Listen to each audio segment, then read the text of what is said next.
Tractatus Logico-Philosophicus is a very complex and difficult text by Ludwig Wittgenstein. There is a multitude of interpretations of it, each emphasizing on different aspects, trying to reconcile or expose its internal tensions in various ways. It should be noticed that this introduction, like every other introduction, is by all means a very limited one. It is well known that Tractatus consists of a hierarchy of propositions or statements. Each level explains, comments, or extends the level above it, forming a tree-like structure. The modern hypertexts actually enable us to intuit this structure more directly and conveniently through this website I found, which I find pretty helpful in reading through this work. As you can see, one is able to navigate between layers and perhaps do a reference search on it. And this is way clearer than the common way this work is compiled in the book. Okay. Well, in light of that, we can actually know that the work mainly consists of 7 propositions, with all other being elaborations on them. In the first half, I'll explain in order of these 7 propositions to demonstrate the most widely accepted ideas presented by this work. In the second half, I shall examine some of the more hidden aspects of this work, particularly its metaphysical stance, which is neglected by most interpretations, following the anti-metaphysical stance of the Vienna Circle. In Tractatus, a central theme to the author is to show the condition and limit of our language. Therefore, what one can speak and cannot speak matters a lot. In this section, we shall go over what is spoken in Tractatus. The subjects of concern includes what is logic, what is logical truth, how is a proposition true or false, how can we refine or maybe restrict our language so that we will not produce paradoxes like the Russell's paradox. Well, starting off the Tractatus, the author seems to be given a depiction of the objective, the world. The world is everything that is the case. The world is the totality of facts, not of objects. What comes directly to us are the facts that consist of our world. Well, what are facts then? The fact is the existence of states of affair. A state of affair is a combination or a relation of objects. And these terminologies are more intuitive and self-explanatory in the original text in German, where facts are just Tatsache, that is activity that's like fixed in things, and state of affair is Sachverhalten, that is just like relations between things. So just from the literal, you can see that they're connected. But explaining states of affair in terms of objects, as we have here, is actually problematic, and it's just intuitive explanation because object really is to Wittgenstein the form that is common to the states of affair, instead of what composes state of affair. It is only by being this form, objects obtain its substantial quality of being independent of state of affair. So there is no circular argument here. What comes directly to us are always the state of affairs. And some other terminology, the totality of existence and non-existence of states of affair, which he would call positive and negative facts, in logical space is the world. So you can see that the distinction between facts and the existence of states of affair are not that clear, but the totality of all of that is what we have as the world, the objective. You can see I've highlighted some words that may come as unusual when one tries to depict the objective world, which we'll come back on shortly. And lastly, thoughts interact with the world by making pictures of fact. This is what is called the picture theory of language by Wittgenstein, which we will look into more deeply in the next slide.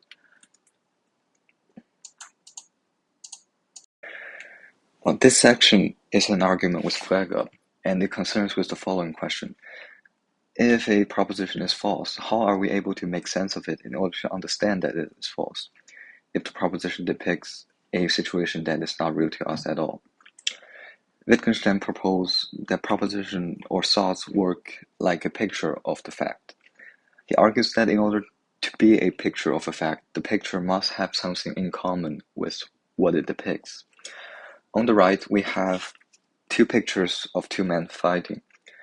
There can be such pictures of infinite arrangements and styles, but in order for the picture to be depicting the fighting at all, despite being a right or wrong depiction, the picture must share certain elements with the facts that it depicts, that is, having two objects in this case. This is an unreducible element of all such pictures. This is what Wittgenstein summarized as the picture necessarily shares the logical form with the reality it depicts. In the third proposition, he extends more on this subject, and we also enters more into the description of the subjective of thoughts. A proposition is a picture of projection of a state of affair. Just like how a state of affair is a configuration of objects, a proposition is a configuration of the name of objects. In this way, we can correspond each proposition a picture with the facts that it depicts. In Frege's term, each sensical proposition must have a reference.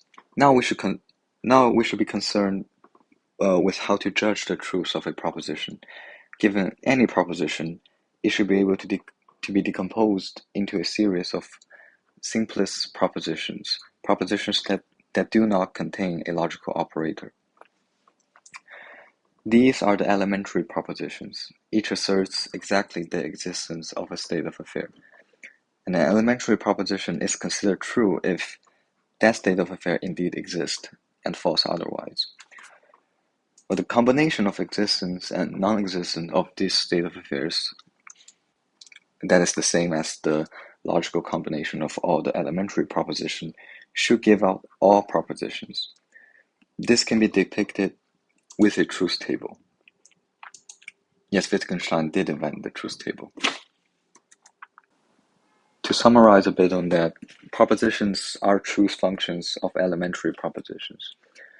In this section, Wittgenstein tries to generalize from the elementary proposition to all proposition with a uniform approach that is less cumbersome than the truth table, although the truth table already gives out the idea of combining the elementary propositions.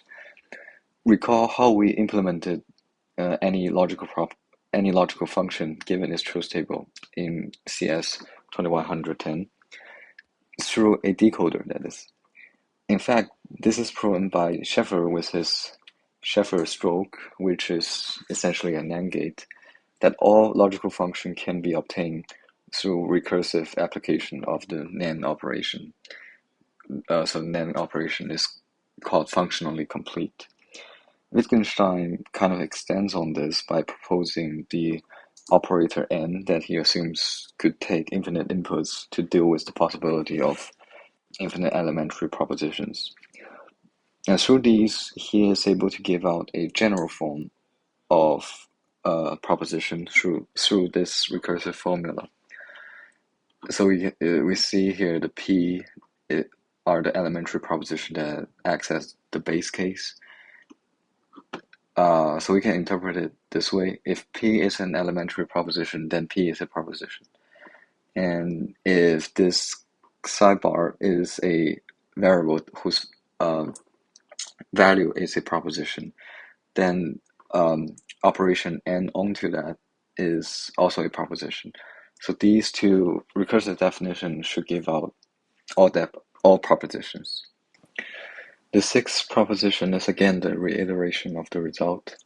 From this result, we know that anything that seems like a proposition but does not actually mean any of these given propositions, which Wittgenstein also deemed as the whole of natural science, is transcending the limit of our language and is therefore nonsensical. And by nonsensical, we mean something that cannot be seen as true or false. This is simply because a proposition must be compared to the fact to judge its truthfulness. The only propositions that do not reference the reality that are considered degenerate are the tautology and contradictions. They are true and false regardless of the world and the state of affairs, and therefore they tell us nothing about the world. though still being present in the truth table. And in this section, Wittgenstein investigates through all the fields of sciences and philosophy with this new point of view we have, wherein he defines the new mission of philosophy. What philosophy should do is to unveil the disguise of the grammar of the natural language, reduce them to logical form. This way, we can either reduce a proposition to its general form, whose truth value can be determined through the elementary propositions, or we should condemn it as nonsensical. This new mission of philosophy in language analysis is what founded the analytic school of philosophy. And therefore from that, whereof one cannot speak, thereof one must be silent. This is perhaps the most famous quote from Tractatus. Now we should enter the tensions in Tractatus by viewing the important difference between showing and saying. In 4.1212, Wittgenstein says, what can be shown cannot be said. And in 6.522, he says, there is indeed the inexpressible. This shows itself, it is mystical. After all the things said in Tractatus, we try to understand what it is that shows. But first, why is this even a problem? Well, in the preface of Tractatus, Wittgenstein says, on the other hand, the truth of the thoughts communicated here seems to me unassailable and definitive. However, in 6.454, he says, my propositions are elucidatory in this way. He who understands me finally recognizes them as senseless when he has climbed out through them, on them, over them. He must, so to speak, throw away the ladder after he has climbed up on it. Why did he say this? Why is this work senseless? Well, like his contempt of the nonsensical philosophical proposition in the last section, all of the proposition in this work does not fall into the general form he gave for sensical propositions. Tractatus speaks of the unspeakable, the logical form shared by the world and our language. And by its own conclusion, this is senseless. There are also a few quotes from the work that address this problem. In 4.12, Wittgenstein says, propositions can represent the whole reality, but they cannot represent what they must have in common with the reality in order to be able to represent it. That is the logical form. To be able to represent the logical form, we should have to be able to put ourselves with the propositions outside logic, that is outside the world. This is actually a denial of any attempts to have like a meta language that would describe the language and such, because in the meta language, it's already filled with the same logical form that the language it describes possessed, and that is also shared with the world, and you can never be able to kind of put yourself out of it, put yourself away from it to discuss it, because you are a part of the world. And this is also what 5.61 says, that logic fills the world. The limit of the world are also its limit, the limit of logic. So we cannot say anything, we cannot say in logic. Okay, so therefore, logic is unspeakable, and if one were to speak of it, one can speak of it only through the nonsensical, like what Wittgenstein did in Tractatus. In this way, we may say that this work is meant to be nonsensical and contradictory, but in being so, it shows exactly its points about the unspeakable. That is, we can only be silent about it. Also, we can view the whole work as a tutorial that is guiding us to learn how to grasp the unspeakable through the way they are shown and not spoken. that is through the structure of proposition that Wittgenstein presents. And in this way, one can only hope to understand, because nothing here is to be understood through words, through the senses. They are meant to be nonsensical, and we're meant to learn from the nonsensical process, the nonsensical showing of the logical. But despite this, many things that are indeed spoken in Tractatus are still worth discussing and contain endeavors in philosophical inquiry. It is just that if we stick with the final stance of this work, we should not engage in such inquiry at all. So this is actually a self-negating piece of work. Well, here are some examples of my comments on some propositions that show both how the showing work and some interesting metaphysical addresses by Wittgenstein. So the subject is object, as we that no pun intended, but we are addressing objects that are talked about in the second propositions. So the logical that cannot be said is just like object in state of affairs. The form of state of affair is object, but no one state of affair actually have the notion object as its subject or element. There can only be specific objects with contents in state of affair. Therefore, the capitalized object is thus what Wittgenstein called a form concept. It is nowhere to be found in concrete state of affair. Similarly, the logical cannot be bluntly present as the subject in any proposition, but it is shown by that all the propositions are logical. The logical and the object are nowhere to be found in proposition and state of affairs, but they are the foundation and substance of the latter. They are not ontic, but the ontological in Heideggerian's term. Also, you can see that Wittgenstein borrows some principle from Frege, that an object is all its state of affair, and object is essentially its position among state of affair, etc. It's a very structuralist approach to the metaphysics. Now we should address the metaphysical view of Tractatus. It would seem to many that Tractatus possesses a realist view, since it started with the description of the objective world. This is how the Vienna Circle managed to transform it into an empiricist doctrine. But in fact, there are many passages in the text that actually hints an idealist interpretation, like how the world and thought is in identity through the mediation of the logical.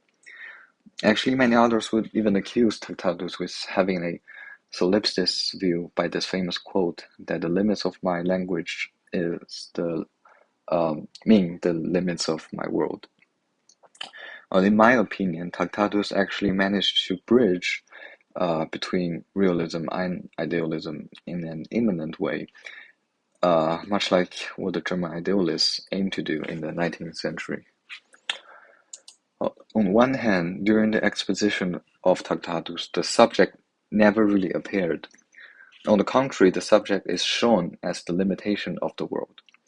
Through the limits of language and the range of all sensical proposition, we passes from the objective in one end to the subjective in the other end. On the other hand, the exposition of the world has always already been subjective. It is conducted in private language, which gives my world instead of the world, but ended up giving a world without a subject. This quote would address this issue by saying that the eye of the subject sees but does not seize itself. Nothing in the field of sight can it be concluded that it is seen from an eye, and is therefore subjective. Therefore, the world is without a subject. And in this is the way passing from the solipsism to the realism, and the former one, the realism to the solipsism, and therefore bridging the two. And this is actually a quite elegant system compared to, say, what Schelling tried to accomplish in similar light, where in order to reach the identity between the subject and the object, the author had to try producing his natural philosophy from his transcendental philosophy and transcendental philosophy from the natural philosophy. And therefore, he's presupposing a division between object and subject and trying to proceed the proof of identity only externally, not like in Wittgenstein, both direction is in fact one direction, and the identity is thus immanent. This view of Tractatus is actually hinted right from the beginning, where the objective has always already been subjectified when we come across the facts and not objects uh, that composes the world. Because one would think of facts, because facts are not facts in themselves, they are only facts related to a consciousness, right? And also in section like 1.13, the facts are already in a logical space, and what is logical apparently could only be something that is subjective, that is in a subjective mind. They conform with a logical structure. And there are many similar passages. Yeah, so that is my introduction. Thank you.